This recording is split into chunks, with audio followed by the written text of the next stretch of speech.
사람이 많이 없네요. 확실히 내일 쉬는 날이라서 그런지 말까지 제가 그럴 줄 알고 열정만 뽑아왔는데 대장이 나와가지고 일단 버려야 되는데 통합값이 좀 아깝다. 자, 제 이름은 고문학과 3학년 임윤성이고 불교학과를 복수 전공하고 있습니다. 제가 이 수업을 들으면서 처음에 딱 느낀 게 교과서 중심대로 하는 교육의 대부분이 약간 나중에 무언가를 일을 할 때 뭔가 훈련은 될 수 있어도 그것에 대해서 내가 진짜 마음 깊이 느끼는 게 없다. 내가 이런 거 해가지고 무엇을 하고 싶다라는 그런 문제점이 계속 보이더라고요. 그래서 저 이번에도 논증과 논술 아무 생각 없이 이걸 고르고 거기에서 내가 유전자 토론을 해야겠다 해서 봤는데 너무 옛날 주제기도 하고 그리고 지금 현실에 대해서 잘 안 맞은 부분도 있고 그래서 이걸로 내가 얘기할 수 있는 게 많이 없겠구나. 지금 사회적 이슈에서 가장 쟁점이 되는 게 뭘까? 그러면 그나마 내가 좀 얘기를 할 수 있는 게 낙태가 죄로 설정하는 게 맞는 거 아닌가? 저는 그걸 가치 논제도 봤고 정책 문제 그 둘의 입장에서 봤거든요. 왜냐하면 결국에는 태아의 생명권을 자기가 어떠한 이유로 박탈하는데 거기서 거기서 우리가 근거로 될 거면 사회적인 법, 실제법도 그렇지만 관습법 나와 있지는 않지만 그 사람이면 당연히 이렇게 해야 되는 거 아닌가라는 그런 생각도 동시에 섞여 있기 때문에 그래서 저 오늘 한번 논술 교사라고 생각하고 제가 한번 시작해 보도록 하겠습니다. 전시 확인으로 제가 이걸 설정을 해봤거든요. 말과 글을 위한 소통이라는 수업 시간에서 저희는 전 시간에 글을 배웠어요. 그러니까 어떻게 하면은 상대방에게 설득력 있게 다가갈 수 있는가, 그리고 서로 간의 합의로 통해서 내 주장을 내세울 수 있는가, 그리고 거기서 어떠한 발전이 이룩할 수 있는가, 상대방의 배려가 필요하겠구나, 그리고 내 자신에 대한 확고한 근거가 필요하겠구나. 그럼 거기서부터 조금 더 가가지고 사회적 쟁점이 되는 이슈를 가지고 내가 반대측, 찬성측을 통해서 내 주장을, 내 생각을 얘기하는데 거기서 필요한 것이 무엇인가. 그렇기 때문에 저는 학습 목표 제시를 사회적 이슈와 자신의 논점을 조리 있게 설명할 수 있다. 그리고 논술에 필요한 소술력을 키울 수 있다. 그리고 그 뒤로 정리해야 될 것은 논술과 논증의 기본이란 무엇인가. 아까 했던 말과 똑같이 명확한 근거, 그리고 합의로 가는 상대방과의 배려가 필요하다고 생각해요. 그 다음 자신과 생각을 표현한다는 것은 무엇인가 해서 타인과 관점에서 생각하고 내가 바라고자 하는 생각, 그리고 내 생각이 맞다 틀리다 그 설득력을 가지기 위해서 명확한 근거가 필요하다고 저는 바라봤거든요. 그리고 결국에는 중립적인 자세에서 쌍방의 사례를 통해 근거를 찾아야 되고 논리적인 인과 그리고 상황을 분석하는 법을 기울여야 된다고 생각했어요. 그러면 한 20분 정도 끝날 것 같아요. 일단 낙태법 폐지에서 가장 중요한 부분이 낙태죄 폐지에 대해서 가장 중요한 부분이 그 아일랜드와 가톨릭이 중심이 되는 생명 존중이 중심이 되는 서구 사회에서도조차 낙태죄는 계속 폐지되고 있거든요. 그것에 대해서 5가지, 그러니까 가장 중점이 되는 아일랜드는 사바타 할라파나바르라는 여성이 있었어요. 그런데 이 사람이 자신이 애를 뵌 상태에서 몸이 너무 안 좋아가지고 그것을 정말 어쩔 수 없지만 지우려고 반복을 하려고 하다가 병원에서 하나, 둘 다 안 받아줘가지고 결국에는 객사를 했거든요. 길거리에서 죽었어요. 위독해져서. 그리고 이런 사회적 법안 때문에 아무도 병원에서 낙태를 해주려고, 그러니까 임신 중절을 해주려고 하지 않아가지고 그 사람이 죽었고, 그 부모님들은 아픈 사람을 받아주지 못하는 병원에 대해서 그것에 대해서 자기가 그 법안 자체가 내 딸을 죽였다 해서 그걸 SNS에 올렸고 이게 많은 여성들에게 관심을 받았어요. 그래서 그 아일랜드 작은 사업에서 예전 같은 경우에는 가톨릭의 힘이 강했으니까 만약에 낙태죄 이런 법안이 나오면은 생명 존중이 우선이지 이런 과정을 가지고 형법을 곧들어 고친 게 안 된다라고 얘기가 나왔을 거예요. 그런데 지금 여성 인권자들하고 그다음 성평등자들이 와가지고 내가 이런 부분에 대해서는 개인의 자유권, 그러니까 개인의 생명권조차도, 그러니까 한 존재의 생명권을 위해서 다른 한 존재의 생명권을 위협하는 사례가 될 수 있다. 이런 말이 통했던 배경은 일단 뭐 시민의회의 힘, 그러니까 SNS 소셜 네트워크를 통해서 사람들이 이런 쟁점에서 굉장히 좀 인식을 빨리 가질 수 있었고, 그 다음 정치인들이 내가 이런 부분에 대해서는 법을 고쳐야 된다고 얘기를 하기도 했어요. 그리고 가장 중요한 거는 종교의 권위가 그렇게까지 중요해지지 않았어요. 그러니까 예전에는 카톨릭이다 뭐다 하면 사회관습법이다 해서 당연히 그래도 생명은 존중돼야지, 태아는 존중돼야지라고 생각을 했는데 1990년대 이후로부터 성범죄가 터지고 카톨릭 사제들이 아동 성추행을 하고 이런 부분들이 계속해서 벌어지니까 결국에는 사람들이 종교에 대해서도 믿지를 못하는 거예요. 결국 소셜 네트워크로 이게 확산이 되면서 나도 투표할래 그러면서 해외에 살고 있는 많은 아일랜드 거주민들이 다 본국으로 와서 거주지 투표를 해서 결국 그 임신 중절 법안을 통과시켰고 낙태죄는 아일랜드에서 없어지게 됐어요. 그런 배경이 있죠. 아무래도 이런 낙태죄 찬성을 말하는 사람들은 그런 사례들을 가지고 더 이상 전통적 규범, 그러니까 종교적 규범이 우리에게 힘을 강해지지 않는다. 개인의 자유가 우선이다. 개인이 어떻게 인생을 사든지 그거는 개인에게 맡겨야 된다. 라는 쟁점을 가지고 항상 얘기를 하는데 저는 찬성과 반대 두 개를 동시에 살펴볼 생각입니다. 일단 찬성 측에서 보면은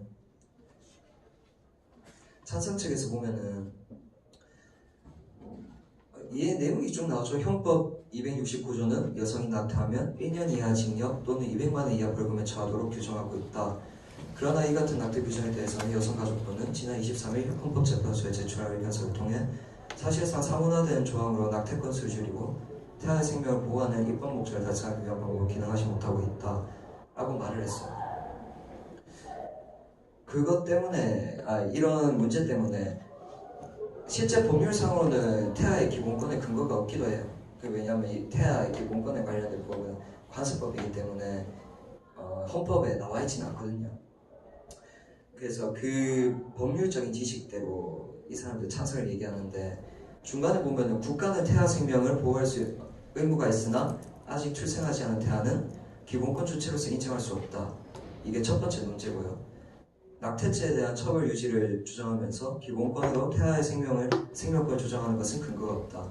기본권 차원에서는 태아의 생명과 쭉 나오고 결국에는 낙태죄는 여성의 자기결정권, 재생산권, 건강권, 생명권을 침해한다.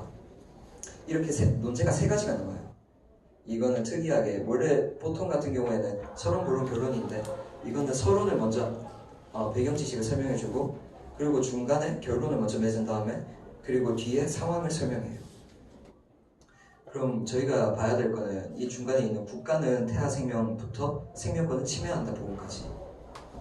그럼 반론을 시작해야겠죠 아마.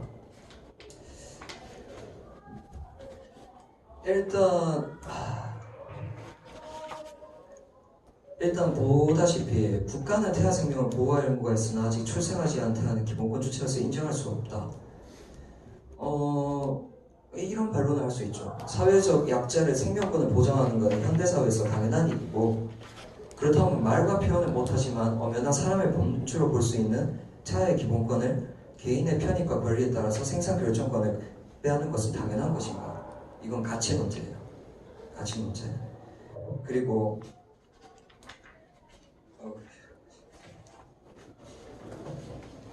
낙태죄에 대한 처벌 유지를 주장하면서 기본권으로서 태아의 생명권을 주장한 것은 근거가 없다. 왜냐하면은 태아라는 존재는 말을 할 수 없고 누군가에게 의사표현을 할 수도 없고 법안을 얘기를 할 수도 없는데 결국에는 태아는 태아는 생명 혹은 죽음 그 중간 사이에 있는 그런 존재란 말이에요. 어떻게 보면은. 그러면은 결과적으로 봤을 때 태아는 이런 법률적인 지식이 아니라 오히려 관습법적인 배경 지식들. 만약에 태아가 관습법과 사회적 결과로 나왔을 때 낙태죄 조항이 폐지되고 만약에 30년, 40년 뒤에 완전한 임신 중재를 되는 합법화가 이루어지는 미래에 과연 어떤 일이 벌어질 것인가 라는 것에서 문제를 제기할 수 있어요. 예를 들어 산부인과 같은 경우에는 사람들이 아기를 안 낳으니까 오히려 아기를 이렇게 해서 받기보다는 임신 중절을 중점적으로 하는 낙태시설 전문병원으로 변할 가능성도 있고요. 어떻게 보면 아니면 혹시 그런 안전한 환경에서 여성의 권익을 위해서 낙태를 한다고 하면은 그런 것들만 전문적으로 하는 병원이 따로 생길 수 있어요. 근데 이거는 어떻게 보면 생명윤리적으로 안 맞잖아요. 그러니까 한 사람의 뭐라고 해야 될까? 편익과 혹은 생명을 위해서 다른 사람의 생명을 빼앗는다. 의사나 아니면 병원 같은 경우에는 자기가 의사 자격증을 따기 전에 히포크라테스 선서를 얻는데 결국에는 모두를 살려야 된다는 걸 결론을 주고 얘기하잖아요. 그러면은 여기에서 결국에는 낙태죄, 태아의 상태, 태아의 지금 환경을 봤을 때 이런 낙태죄에 대한 처벌 유지를 주장하는 게 어떻게 보면 태아의 생명권을 보장하는 어떠한 근거가 될 수 있지 않을까 이렇게 바라볼 수도 있죠. 기본권 차원에서 태아의 생명권과 여성의 직권과는 충돌이 발생하지 않으며 아무런 예외를 두지 않은 채 모든 임신 중절을 처벌한 낙태죄는 여성의 자기결정권, 재산권, 건강권, 생명권을 침해한다.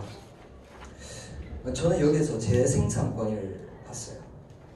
그러니까 건강권, 생명권, 자기결정권은 어떻게 보면 개인의 자유 그리고 개인이 할 수 있는 그런 인권의 영역에 속해 있지만 재생산권이란 거는 아기를 예를 들어 중간에 아기를 버리고 새로운 아기를 임신해서 또 건강한 아기를 낳을 수 있게 라는 그런 단서 조항이 붙거든요.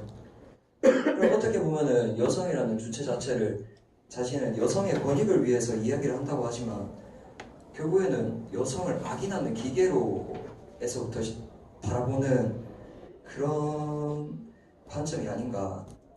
처음부터 끝까지 다 여성의 권익에 대해서 얘기를 하고 여성의 인권을 가져야 된다 이런 논제에서 다 근거를 제시하고 있지만 이 재생산권이라는 말 한마디는 솔직히 그래도 결과적으로 사회적으로 봤을 때 여성의 입장 그러니까 여성의 편익에서 설명한다고 해도 그 여성을 어떤 아기 낳는 기계로 인식하고 그걸 사회적인 관점에서 해석하는 게 아닌가.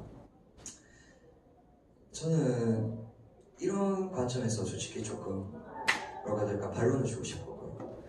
결국 낙태죄는 여성의 몸 일부인 태아의 생명보호를 여성에게만 주고 있으며 예외 없는 처벌이 하는 강력한 제재수단을 상업화하기 때문에 위헌이고 폐지되어야 된다. 그렇죠. 결국에는 이런 결론을 맺어지는데 어떻게 보면 이 찬성 측에 말하는 것들에 대해서 낙태죄를 폐지하는 그런 후폭풍, 그러니까 혹시나 무슨 일이 일어날지 모르는 그런 해결 방안에 대해서는 제시하지 않은 채 결국에는 사회적, 법적, 법률적 지식을 가지고만 이런 관점에서만 설명을 하고 있는 게 솔직히 그게 반론거리가 될 수 있죠. 여기서 혹시 제가 질문을 받을 건데 혹시 찬성 측에 생각하는 사람들 혹시 계신가요? 손만 들어주시면 돼요. 어떻게 낙태죄에 대해서 그래도 낙태 자체를 제가 네, 아무래도 그렇죠. 생각을 많이 해야 되고 그리고 그럼에도 불구하고 산 사람은 살아야 된다는 관점이라고 해야 될까? 저는 제 자세히는 잘 모르겠지만 결국에는 저는 이제 어떻게 보면은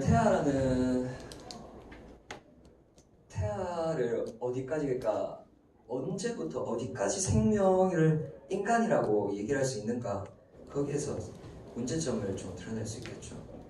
그럼 이제 반대를 보실게요. 낙태 논의는 어느 경우에도 그 중심에 태아가 있다. 낙태를 찬성하든 반대하든 어차피 그걸 말하는 사람들은 모두 타자다. 이 중간에 보면은 이 논제가 있어요. 태아는 말을 못하기 때문에, 그리고 우리가 자기 이해관계에 따라 찬성과 반대를 할 때 정작 피해는 태아에게만 치명적이다. 태아는 늘 자기 사람의 이익을 위해 생존하거나 희생을 강요받는다. 이게 어떻게 보면은 논제라고 할 수 있죠. 논제. 그러니까 결국에는 낙태 자체는 태아의 관점에서 생각해야지 산모 입장에서 생각하면 안 된다. 근데 여기서 또 반론을 칠 수는 있겠지. 반론가 국가가 낙태를 죄로 범주할 때 문제점이 생겨요. 일단 하나, 가정 내에서 벌어지는 임신 중절의 상황을 가정해 보면은 결국에는 자기가 마음대로 내가 좀 피부가 푸석푸석해져서 애를 지운다, 내가 우울증이 생겨서 애를 지운다가 아니라 정말 건강이 위독하고 내가 어떤 문제가 생겼고 거기에서 내가 도저히 아기를 낳을 수 있다 없다 그런 생명과 생사의 갈림길에 있을 때 결국 한 생명을 살리기 위해서 이거 똑같아요. 아까 말했던 것과 한 생명을 살리기 위해서 하는 그런 어쩔 수 없는 상황이 많다.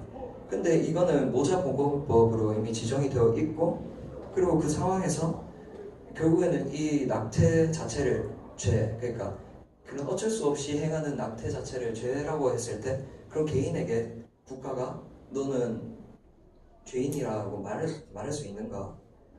그렇게 보면 또 아니죠. 예전에는 전통적 사회규범 이런 게 좀 생명윤리 좀 이런 게 있었지만 결국에는 결과적으로 봤을 때는 이제는 개인 사회고 개인이 어떻게 하고 싶은 대로 인생을 사는 것에 대해서 이제는 국가가 어느 정도 터치를 안 하는 게 당시된 사회잖아요. 그리고 결국에는 전통적 사회윤리 시스템으로 운영되는 국가가 그 정당성을 잃어버릴 때 국가의 주인인 국민은 그 규범에 종속돼서 살아가던가, 아니면은 집단의 산하정책 발전성이 우선이고 개인의 삶에 대한 자율성이 우선이고 하는 그 문제가 생겨요. 이제는 개인의 삶에 대한 자율성이 훨씬 더 우선이 된 사회죠. 그럼 이런 이제 사문화된 법 자체는 이제 폐지돼야 된다, 그런 식으로 바라볼 수도 있겠죠. 그리고 거기에 대해서 얘기를 할 수도 있겠고. 다시 돌아가서 우리 사회는 아직 어머니의 자녀 부양 의무를 선호한다.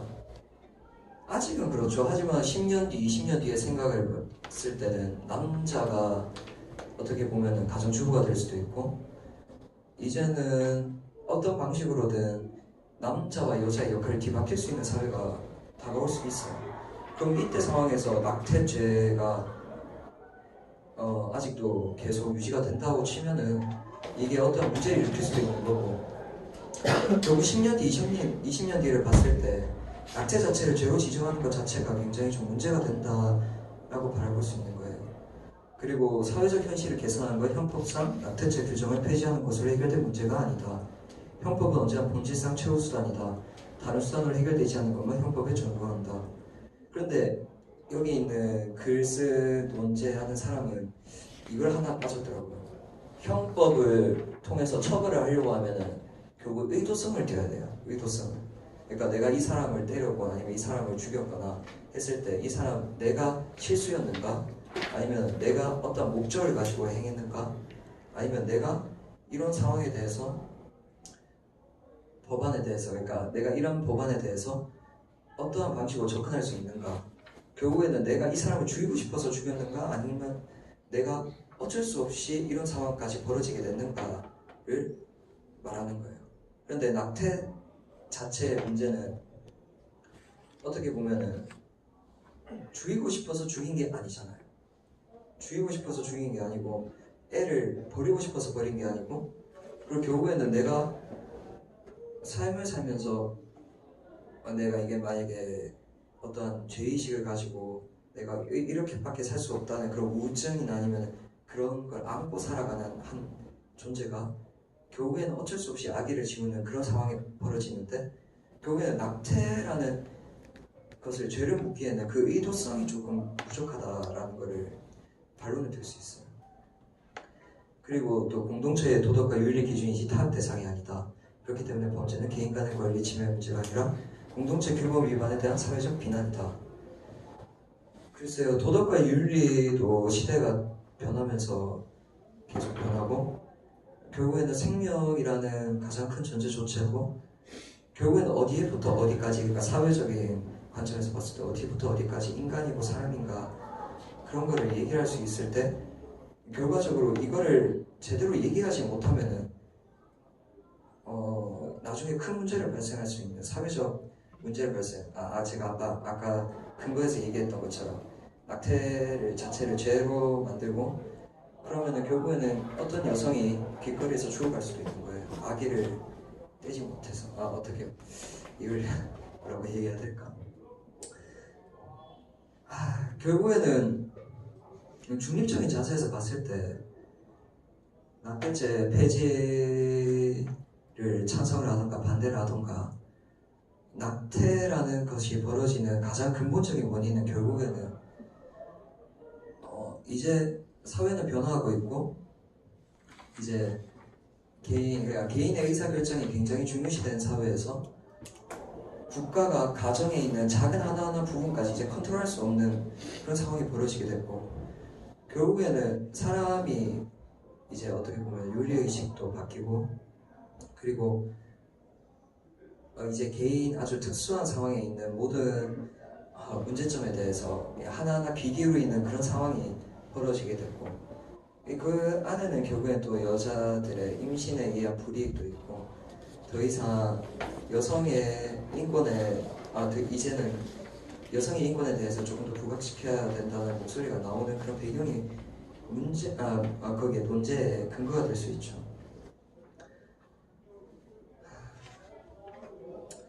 그리고 제가 이걸 찾아보면서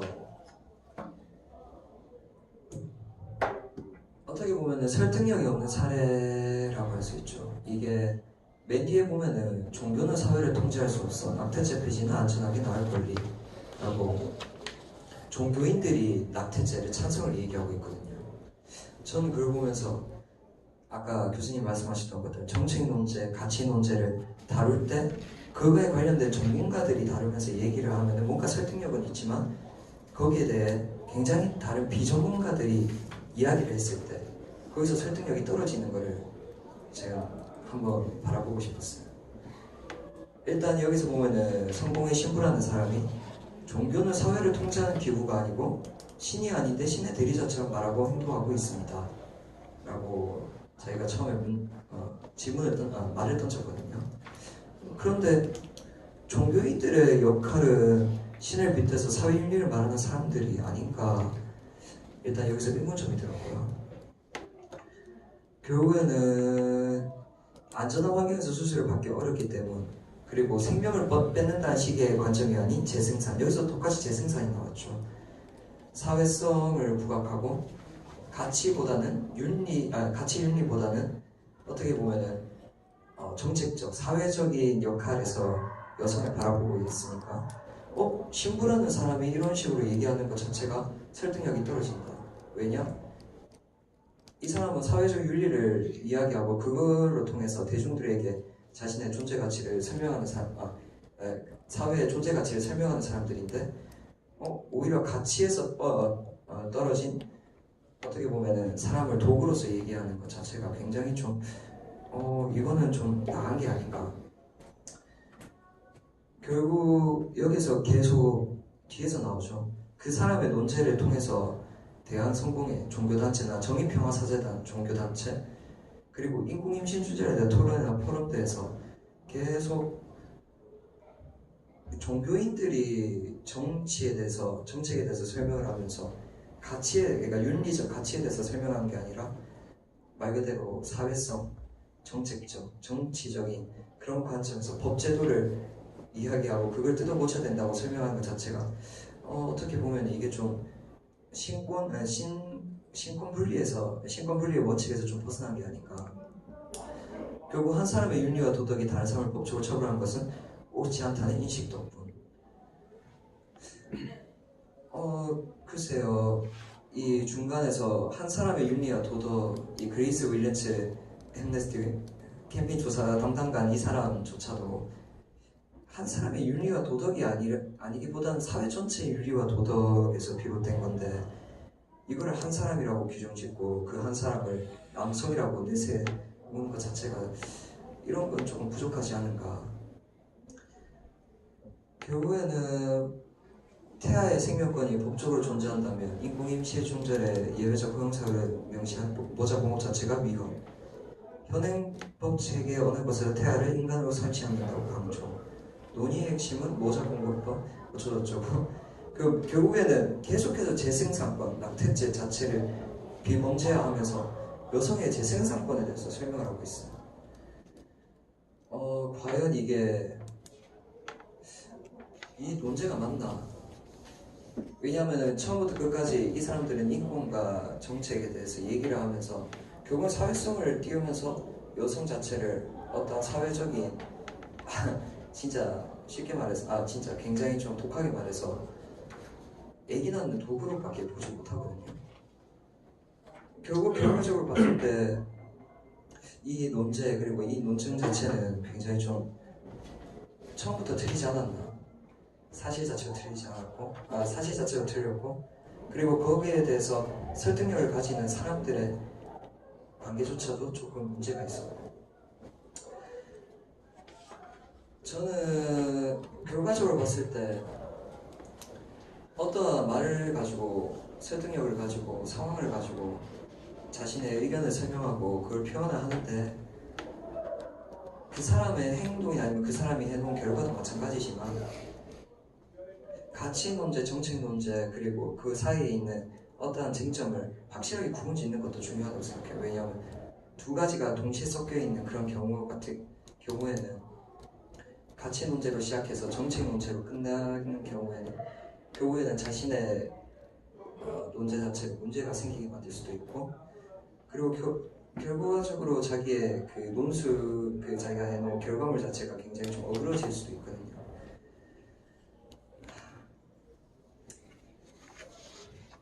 지금 시간이 41분이네요. 딱 30분 됐으니까 전개는 끝났어요. 이제는 제가 하고 싶은 말은 다 끝났고 생각에 대해서 얘기를 하고 싶은 건 다 끝났으니까 이제 어떻게 보면은 반대 찬성 측에 대해서 사람들이 엇갈리잖아요. 그러면은 혹시 만약에 낙태죄가 폐지가 됐을 때 그럼 자기는 할 수 있는 해결 방안이 무엇이 있는지 혹시 그거를 낙태죄 폐지를 하고 나서 자기가 어떤 이 정도는 보완책이 될 수 있지 않을까 생각하는 사람들에 대한 질의응답을 받겠습니다. 혹시 생각을 가지고 계신 분 계시나요?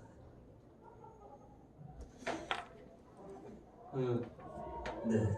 발표 잘 들었습니다. 근데 앞에 이제 교원 같은 거 보고 그러면은 하시는데 전개 이제 근거 찾기랑 이제 둘의 견해 생각해보면서 말한다고 하셨는데 중립적인 자세를 취하는 건